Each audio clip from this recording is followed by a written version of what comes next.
جاگر میلک دل صد بدم بکسی دستم بگلکن و گشکاز بهر نرسی جاگر میلک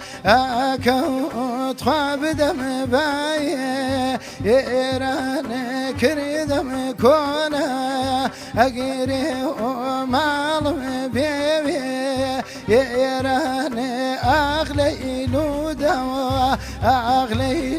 علیلی پنجوی یعنی چی بیستوالی من و نمن دیوی یعنی چی بیستوالی من و نمن دیوی یعنی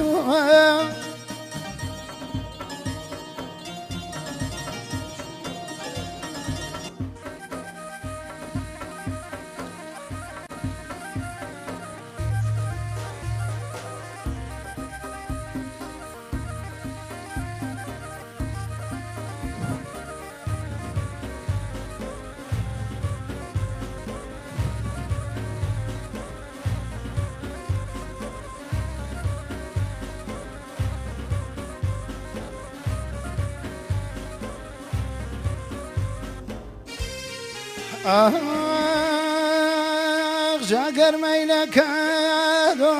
باوان بدم باو امبولانس میتم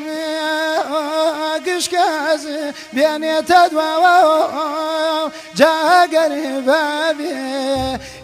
تو من بچم باجی باقول علیم دا